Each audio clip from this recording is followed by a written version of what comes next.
परिवार की सुंदरता है। आज हम परिवार के बारे में सीखने जा रहे हैं।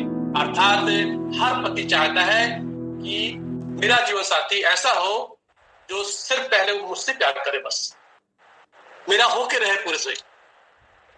पत्नी चाहती है मुझे ऐसा पति मिले सिर्फ मैं ही उसकी रहूं पूरे से। अर्थात परिवार एक सुंदर इकाई है जिसकी स्थापना स्वयं परमेश्वर ने की है। मेरे प्रियो, अगर हम बाइबल पढ़ें तो परिवार की जो खूबसूरती है, परिवार के लिए उत्पत्ति 2 अध्याय उसका 24 और 25 से।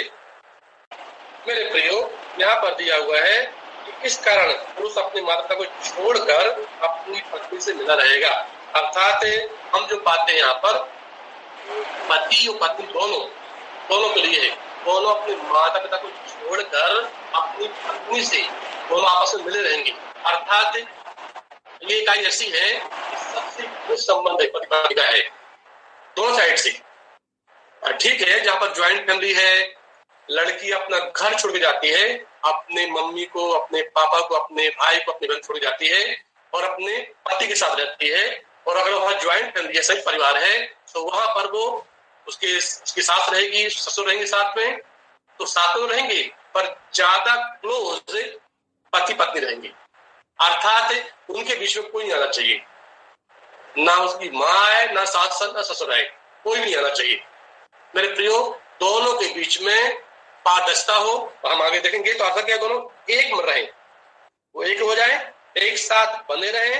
उनमें क्या है, ओपननेस रहे, cleanness, oneness, togetherness, openness and no frankness. परमेश्वर चाहता है कि उस संस्था में, उस परिवार में क्या होना चाहिए, बिल्कुल एक चिपके रहेंगे, उधर एक हो जाएंगे, क्लीननेस एक हो जाएंगे, बने रहेंगे, साथ रहेंगे, खुलापन रहेगा उनमें, तो कोई उसमें शर्म नहीं रहेगी, लज्जा नहीं रहेगी, मतलब खुलापन रहेगा, कोई बात छिपाएंगे नहीं। तो ये है परिवार। प्रभु चाहता है कि इसमें जो है हम बने रहें। मेरे प्रियो, मैंने बोला कि मैरिज में क्या होता है, no experience, prior experience is required. पहले से कोई इसमें अनुभव की जरूरत नहीं होती। सब चाहते हैं फ्रेश कैंडिडेट। मैरिज में सब चाहते हैं कि फ्रेश कैंडिडेट हो, कोई का पहले अनुभव नहीं होना चाहिए। सो प्रभु ये चाहता है कि हम इस प्रकार से पति पत्नी के लिए, पति पति के लिए, और क्या होना चाहिए, होशे 6:6 जो हम पढ़ते हैं, होशे की किताब पुराने नियम में दी हुई है और उसका 6:6 जो हम पढ़ते हैं तो वहां हमको मिलता है कि क्या किस बात से परमेश्वर प्रसन्न होता है। मेरे प्रियो, क्योंकि मैं बलिदान से नहीं परंतु स्थिर प्रेम से प्रसन्न होता हूँ। मेरे प्रियो, आज बड़ी जरूरत है इसकी, स्थिर प्रेम की। पति पत्नी के बीच में स्थिर प्रेम हम पाते, शुरुआत में प्रेम तो होता है पर बाद में, कुछ समय बाद में प्रेम कम हो जाता है। परमेश्वर चाहता है हम प्रार्थना करें, आप जितने पति पत्नी हैं आपस में प्रेम करें और आपके अंदर क्या है, हमारे बीच में स्थिर प्रेम हो। अर्थात वो प्रेम बना रहे। नए जब जीवन में क्या होता है, नए पारिवारिक जीवन में, नए वैवाहिक जीवन में प्रेम रहता है, वो प्रेम कम होता जाता है। हमारा प्रेम में आपस में प्रेम कम होता जाता है। सो हम प्रभु से प्रार्थना करें, परमेश्वर हमारे आपसे प्रेम को तो बढ़ा, परमेश्वर दया कर, परमेश्वर ईश्वर से प्रेम करें, हम आपस में प्रेम करें। ये परमेश्वर चाहते हैं प्रिय हो। सो परमेश्वर चाहता है कि हमारे अंदर ईश्वर के प्रति स्थिर प्रेम हो, इससे परमेश्वर प्रसन्न होता है। और पति पत्नी आपस में एक दूसरे के लिए स्थिर प्रेम होना चाहिए। ऐसा ना हो कि हमारा प्रेम ओस के समान हो, धूप निकलती है, कुछ समय रहता है, उसमें चला जाता है। तो सहायता करे कि हमारे अंदर, हमारे बीच में, आपस में, हम जो भी भाई बहन हैं, पति पत्नी हैं, बच्चे, माता पिता हैं, सबके बीच में, हम सबके बीच में स्थिर प्रेम होने पाए। और हम बाइबल पढ़ते हैं, अगर तुम आपस में प्रेम रखोगे, यीशु मसीह कहते हैं यूहन्ना 13:14 पढ़ना नहीं है, 13:14 में कि तुम अगर आपस में प्रेम रखोगे, इसी से सब जानेंगे कि तुम मेरे चेले हो। सब कैसे पहचानेंगे कि हम आपस में प्रेम रखते हैं। तो प्रभु हमारी सहायता करे कि हम आपस में प्रेम करने वाले बने। प्रेम जो है ये डिमांड है।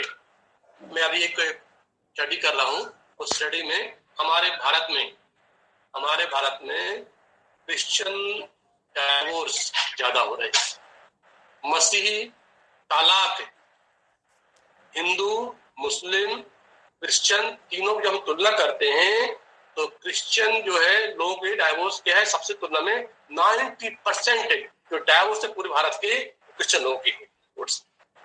तो जो दुख की बात है, भारत में जितने भी डाइवोर्स हो रहे हैं, तालाक हो रहे हैं, उन सबसे ज्यादा तालाक क्या है, डाइवोर्स क्या है, क्रिश्चियन लोगों की है। हम प्रभु से प्रार्थना करेंगे, प्रभु शैतान परिवार को तोड़ना चाहता है, प्रियो उसका निशाना परिवार है, कैसे भी हो उसमें तनाव ला दे, समस्या ला दे, तो परमेश्वर चाहता है कि आपस में स्थिर प्रेम हो। मेरे प्रियो, अभी लॉकडाउन का समय चल रहा है, लॉकडाउन के टाइम में क्या करना है, हमें एक समय मिला हुआ है, हम आपस में अच्छे समझें, आपस को एक दूसरे को समझें, दूसरे से प्रेम करें, हमारी जिम्मेदारी होती है उसे पूरा करें। अगर हम बाइबल पढ़ें तो क्या स्ट्रक्चर दिया हुआ है फैमिली के बारे में, इफिसियों 5:22 जब आगे पढ़ते हैं वहां पर मिलता है। इफिसियों 5वां अध्याय और उसकी 5 से 22 आगे पढ़ेंगे जल्दी से।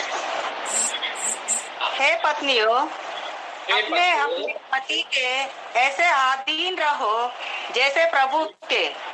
हाँ, क्योंकि पति पत्नी का सिर है, जैसे कि मसीह कलीसिया का सिर है और स्वयं ही देह का उद्धार करता है। हाँ, बाद में पढ़ेंगे, बाद में। Thank you.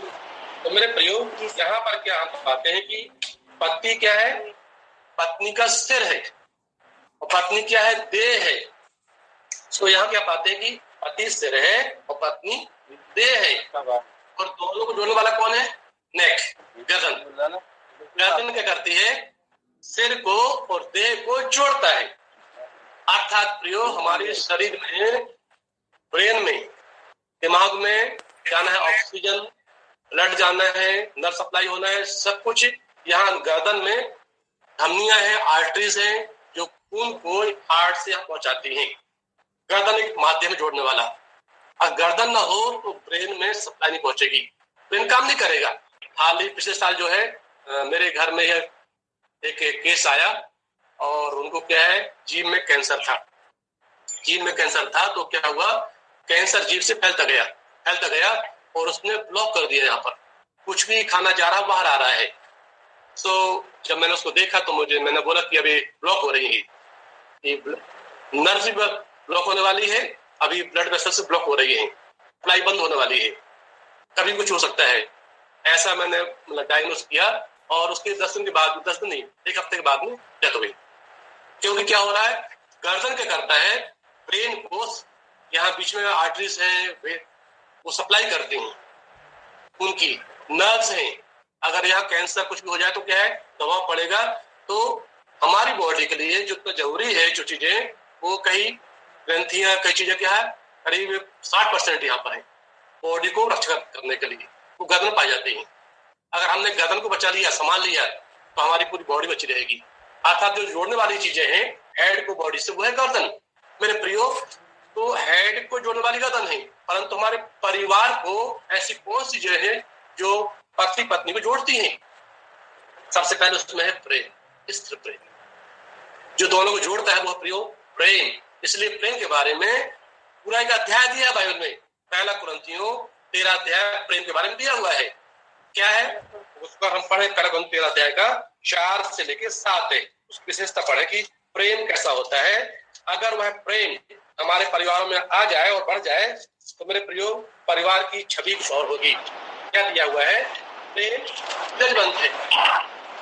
प्रेम क्या है, जजबंत है। प्रेम कृपालु है, प्रेम डाह नहीं करता, प्रेम की बड़ाई नहीं करता, और क्या है, भूलता नहीं, वह अनरीति नहीं चलता, वह अपनी भलाई नहीं चाहता, चिल्लाता नहीं, नहीं मानता, दुख से आनंदित नहीं होता, संसार से आनंदित होता है। वह सब बातें सह लेता है, सब बातों की प्रतीति करता है, सब बातों की आशा रखता है, सब बातों में धीरज रखता है।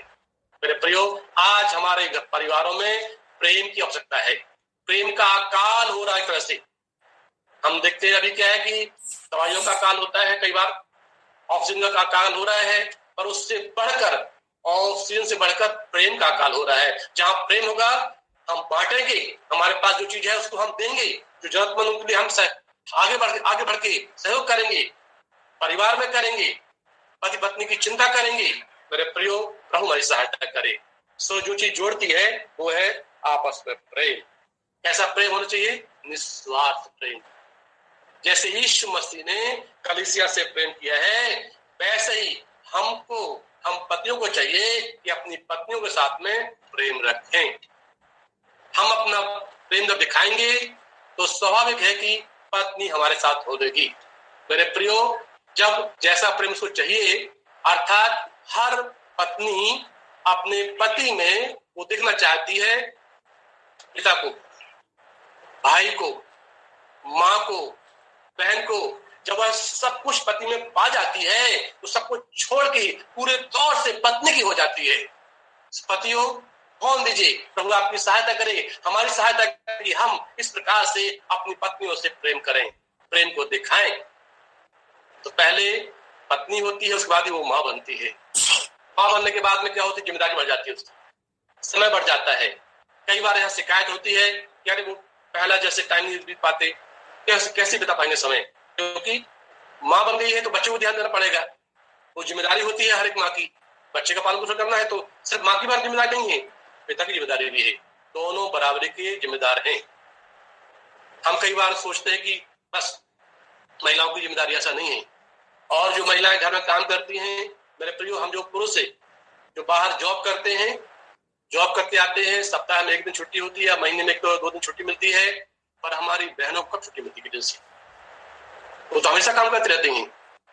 सो हम समझे इस बात को, हमको सोचना है इस बात को, तो हमारी सहायता करे। तो ये प्रेम क्या है? सोचता है, समझता है, तो वैसा प्रेम होने पाए। ये प्रेम ही क्या है? दोनों को जोड़ता है। उसके बाद क्या है? वफादारी, लॉयल्टी। हम एक दूसरे प्रति विश्वास योग्य हैं। पति पत्नी प्रति और पत्नी पति के प्रति, दोनों जो है सिर्फ पति की देह पत्नी के लिए है, पत्नी की देह पति के लिए, बस। प्रभु सहायता करे इसमें हम रहें। मेरे प्रियो, जो एक से संतुष्ट नहीं है वह 1000 से भी संतुष्ट नहीं होगा। हम जानते हैं सुलेमान एक उदाहरण है। सुलेमान की कई पत्नियां थीं। क्यों? वो एक से संतुष्ट नहीं था, वह हजारों से संतुष्ट नहीं था। मेरे प्रियो, और जो एक संतुष्ट है वह एक क्या होगा रहेगा। तो प्रभु हमें सहायता करेगी, पति पत्नी खुश करे, पत्नी पति खुश करे, दोनों की जिम्मेदारी होती है। तो प्रभु हमारी सहायता करे कि वैसा हम जीवन में एक दूसरे की वफादार रहे, विश्वास योग्य रहे। मेरे प्रियो, पत्नी की सुंदरता, पत्नी का श्रृंगार पति के लिए, जिससे पति खुश होता है, जैसे श्रृंगार से पति खुश होता है वह श्रृंगार पत्नी करे। पति का भी पत्नी के लिए है, उसकी वेस्ट ड्रेस पति की, पत्नी को जो पसंद है। मैं प्रभु महिमा के लिए गवाही दूं, मेरे पास जो भी कपड़े होते हैं मेरी पत्नी उसको तय करती है, बोलती है कपड़े अच्छे रहेंगे आपके लिए। मैं अपने आप नहीं देता, मेरी पत्नी मुझे लेके देती है, करती है। वो जानती है कि मेरे लिए क्या अच्छा रहेगा। सुभाव दीजिए कि पति पत्नी के लिए, पत्नी पति के लिए सोचे, और इस प्रकार का जीवन होना पाए। हम वफादार रहें, विश्वास योग्य रहें। मेरे प्रियो, बाइबल की खूबसूरती क्या है? एक सिर और एक देह, एक पति एक पत्नी। इसलिए बाइबल में दिया गया अध्यक्ष की जो गुण होना चाहिए क्या है? वो एक ही पत्नी का पति हो। मेरे प्रियो, होने दीजिए, प्रभु हमें सहायता करे कि हम अपने जीवन साथी प्रति विश्वास योग्य रहें। पहला सब जो हमारा पूरा प्रेम पति के प्रति, पति का पत्नी के प्रति होने पाए। प्रभु सहायता करता हूँ, लॉयल रहे, लॉयल्टी रहे, विश्वासयोग्यता, वफादारी रहे दोनों में। और जो बात जोड़ती दोनों को वो है ट्रांसपेरेंसी, खुलापन, पारदर्शिता, कोई छिपाव नहीं। सिर और देह में कोई छिपाव नहीं होता। हमारे बीच में कोई छिपाव ना हो, पति पत्नी बीच में कोई छिपाव ना हो। मेरे प्रियो, पति का मोबाइल, पत्नी का मोबाइल, उसमें कोई छिपाव नहीं होना चाहिए। पासवर्ड अगर है, पति को मालूम होना चाहिए पत्नी का पासवर्ड, और पत्नी का, दोनों को एक दूसरे पासवर्ड मालूम होना चाहिए। ऐसा ना हो कि नहीं पत्नी को नहीं देखने देना है, कई वजह ऐसा हो रहा है। प्रभु हमारी सहायता करके ऐसा नहीं होना चाहिए। चाहे पैसे का लेन देन हो, दोस्तों के बारे में हो, सब कुछ पारदर्शी होना चाहिए। मैं किससे मिलता हूं, मैं किससे बात करता हूं, मेरी पत्नी को मालूम होना चाहिए। अगर मैं कुछ छिपा रहा हूं पत्नी से, तो मैं क्या है, हमारे बीच में पारदर्शिता नहीं हूं। प्रभु ये सहायता करे कि हमारे बीच में, पति पत्नी के बीच में पारदर्शिता होना चाहिए। ये चीजें क्या जोड़ती है। पारदर्शिता रहेगी तो परिवार क्या मजबूत रहेगा, पति पत्नी का रिश्ता मजबूत रहेगा। मेरे प्रियो, प्रभु सहायता करे कि हमारे बीच में कोई भी छिपाव नहीं होना पाए। प्रभु सहायता करे, इसकी बहुत आवश्यकता है। छिपाव से क्या होता है, फिर गलत काम होते हैं। प्रभु हमारी सहायता करे कि हम आपस में खुली हुई किताब के समान जीवन जीने पाए। चाहे वो पैसे का लेन देन हो, लोगों से मिलना जुलना हो, बातचीत हो, सब कुछ खुला होना चाहिए। ये बातें क्या है, जोड़ती हैं। प्रभु हमारी सहायता करे कि इसमें हम अच्छे से रहें।